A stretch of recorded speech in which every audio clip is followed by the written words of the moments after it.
ओम नमः शिवाय. नमस्कार. तुमचं सर्वांचं गायत्री व्लॉग चॅनलमध्ये स्वागत आहे. हा आहे व्हिडिओचा पार्ट 1. आज मी पशुपतीनाथाचे व्रत पकडले. इथे बघा शिवची मस्ती चालू आहे आणि मी आता चालले मंदिरामध्ये. तिकडून आल्यानंतर मी पपई खाल्ली आणि शिवलासुद्धा नागलीची पेज खाऊ घातली. तोपर्यंत शिव उठला होता सकाळी.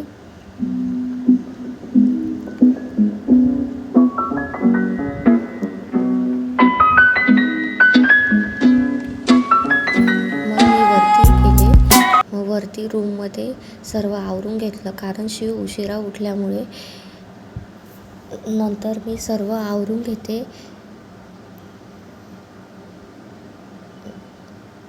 सर्व रूम आवरून झाला. चला मी तुम्हाला आमची गॅलरी दाखवते. ही आमची गॅलरी आणि इथून सर्व बाजारपेठ दिसते. ही मेन बाजारपेठ आहे, सराफ बाजार. इथे शिवच्या पायाला लागलं होतं. शिव मला दाखवत होता. तू तर लागलं अदो बाई, कच लागून गेलं ग माझ्या बबडीला. नाही, कुठे लागलं? कस काय? शिव खूप क्यूट बोलतो. कुठे गेला होता तू खेळायला? त्याचे व्हिडिओ रेकॉर्ड करून घेते. त्याला समजू देत नाही तर तो खूप नाटकं घालतो. बाई ग, पप्पांचे जेवण करती तेव्हा मारा नाही ते आता ना ते दुधून जायचं पप्पाचं जेवणचं. हो का? डोळ्यात. अगं बाई, तू ते पोळे चालती ते दुधून गेलं ते. हो का? अगं माझं लेकरू. बरं, ट्यूब लावून सॉक्स घालून शिकरण केलं. सर्वांसाठी केलं कारण आमच्या घरात सर्वांना आवडते. मग मला पूजेला छोट्या छोट्या प्लॅस्टिकच्या वाट्या लागत होत्या.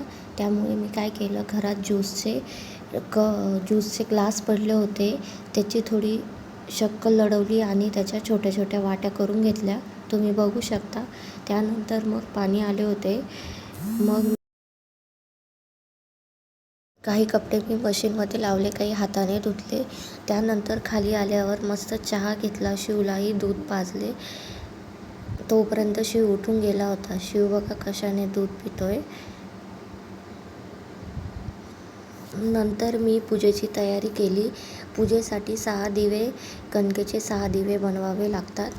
ते मी बनवून घेतले. हे पशुपतीनाथाचे व्रत मी 4थ्यांदी पकडते. पहिले पण 3 वेळेस पकडून झाले माझे. हे व्रत 3-3 महिन्याने पकडावे लागतात.